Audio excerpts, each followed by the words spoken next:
con un sistema de defensa al más alto nivel.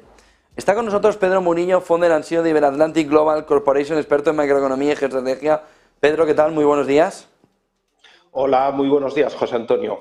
Bueno, vemos cómo la generación de los bloques en la parte económica va ganando cada vez más fuerza. Vemos cómo además un bloque tiene semiconductores, tiene tecnología, enténdame, vamos a ampliar la tecnología, Estados Unidos, pero la gran parte de la transformación energética y de la energía actual la tiene el otro bloque. Es decir, el petróleo con Rusia, pero sobre todo la fotografía con China, de tener la polimerasa, de tener toda la fotografía de paneles solares, con lo que energía y transición energética en un bloque, la otra parte tiene la parte tecnológica y ahora los BRICS dicen sí, pero vamos a trabajar en una moneda única. ¿Hasta qué punto esa fotografía, Pedro, de una moneda única puede desestabilizar definitivamente en una guerra fría económica, segunda guerra fría económica, poniendo los dos bloques muy divididos y muy repartidos, teniendo cada uno de ellos algo que la otra parte necesita y de manera urgente? Pues efectivamente, estamos en una guerra económica como parte de la situación que se ha producido a partir de la operación militar especial o de la crisis de Ucrania. Esta tendencia de los últimos años de concentrarse en dos bloques, uno liderado por Estados Unidos y los países occidentales y el otro liderado por China, Rusia y los países emergentes, los BRICS y otros emergentes, pues ahora mismo claramente se plasma ya en medidas concretas y, digamos, en una guerra abierta en materia económica. Y efectivamente, Estados Unidos utiliza sus armas y la otra parte utiliza las que tiene. Y Estados Unidos, una de sus armas más importantes es el dólar y la arquitectura financiera internacional que se diseñó después de la Segunda Guerra Mundial, fundamentalmente los acuerdos de Bretton Woods, que a partir de ahí, con la creación del Fondo Monetario Internacional, el Banco Mundial y toda esa arquitectura financiera, digamos que era una arquitectura que debería servir al conjunto de los países, pero que ya en los últimos años y muy recientemente con las sanciones a Rusia se ve que están al servicio fundamentalmente de la política de Estados Unidos. Ya no dan cobertura al conjunto de las naciones. Y los BRICS, en este caso Rusia, ya de manera clara está intentando sorpasar todas estas instituciones con una menor utilización del dólar en sus transacciones económicas, por lo tanto está utilizando cada vez más el rublo y otras monedas como el yuan en esas transacciones financieras, sobre todo de la venta de commodities y de materias primas. Por parte del resto de países que por el momento no están sancionados, pero que intuyen que tienen riesgos políticos que en los próximos años pueden conllevar sanciones. Caso claro es China con la situación de Taiwán, pues ya le ven las orejas al lobo y entonces están tomando esas medidas. Y aquí hay distintas posibilidades. Yo creo que en el caso de lo que se está hablando, que ha anunciado recientemente el vicepresidente de la Duma Estatal de Rusia, Alexander Babakov, de la posible creación de una moneda común para el conjunto de los países BRICS, quizás sea demasiado ambicioso a corto plazo. Habría que hacer muchas otras cosas anteriormente, como se hizo en su momento en Europa antes de la creación de la moneda única, como una unión aduanera, la creación de un banco central, etcétera, etcétera. Pero lo que sí que está claro es que hay una tendencia a desdolarizar la economía de los BRICS con el uso de estas monedas en sus transacciones y poco a poco y de manera inequívoca se le está quitando peso al dólar y a esta arquitectura y estas instituciones financieras controladas por Estados Unidos.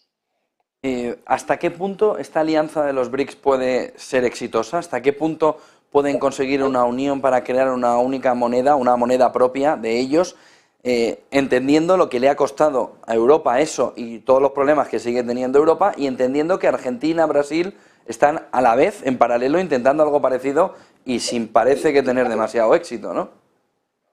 Pues sí, pues lo que comentaba antes, que no es tarea sencilla, es una tarea compleja y que llevará su tiempo. Pero lo que está claro es que el mensaje que se publicó en la despedida de Xi cuando visitó Moscú hace unas semanas a Putin, de que juntos estaban haciendo un camino, que estaban haciendo los cambios más drásticos en los últimos 100 años, es cierto, toda la crisis de Ucrania ha acelerado esto de manera exponencial, es decir, esta tendencia ya se llevaba años, los rusos ya desde el año 2014, después de las primeras sanciones, de las sanciones contundentes, después de la anexión de Crimea, ya comenzaron a intentar desdolarizar e intentar independizarse de las instituciones financieras, pero este proceso, digamos, que iba de manera muy lenta. Desde febrero del 22, con las avalanchas, con todos esos paquetes de sanciones, tanto de Europa como de Estados Unidos, no les queda otro remedio y, por lo tanto, se están avanzando muy rápidamente. Y cada vez vemos que esto coge más velocidad de crucero. Vemos recientemente que Brasil y China también han anunciado el uso de sus monedas, del real y del yuan, para su comercio bilateral, y es algo que ya les preocupa enormemente a los norteamericanos. En fechas recientes, un destacado senador norteamericano, Marco Rubio, hizo unas declaraciones públicas en que se preguntaba a sí mismo si que con todas estas medidas y implementación de estas medidas, en 5 años, en tan solo 5 años, Estados Unidos sería capaz de aplicar sanciones porque ya habría una realidad económica mundial completamente paralela y al margen de todas estas instituciones financieras que controlan los Estados Unidos, como el Fondo Monetario, el Banco Mundial, el sistema SWIFT o las propias transacciones del comercio internacional en dólares.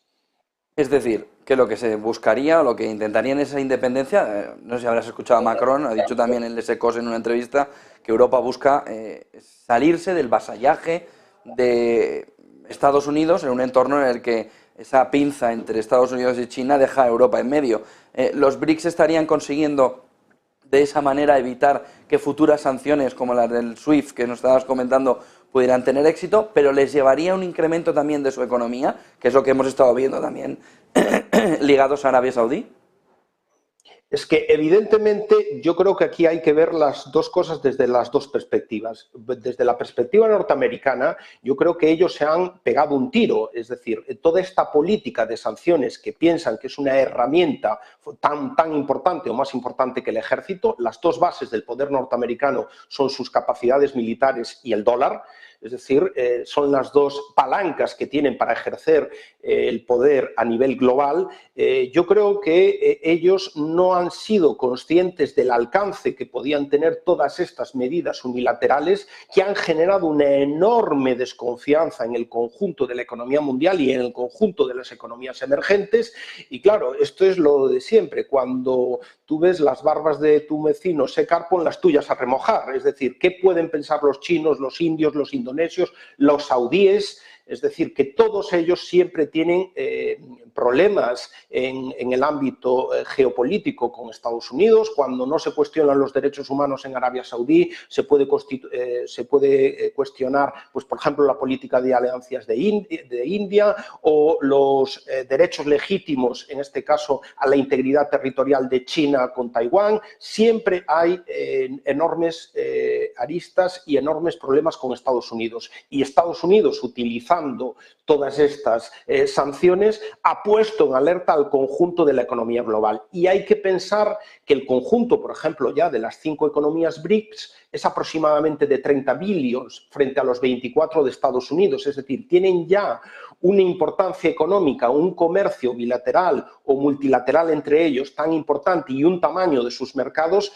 que obviamente ya son realidades económicas fundamentales en el conjunto de la economía global. Como además tú muy bien antes indicabas, por ejemplo, en materia energética, ya vemos lo que está pasando. La alianza entre los saudíes y los rusos pues puede poner totalmente en sofla el mercado energético mundial en este momento, con el petróleo y las posibles recortes de producción pueden provocar unas subidas a niveles récord del precio del petróleo. Es decir, insisto, hay una guerra muy compleja en este momento, cada uno utiliza las armas que tiene más a su disposición, pero sin duda alguna los BRICS necesitan imperiosamente liberarse del yugo del control de la arquitectura financiera internacional de Estados Unidos.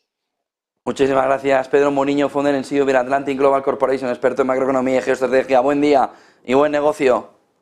Muchas gracias, igualmente, buen negocio.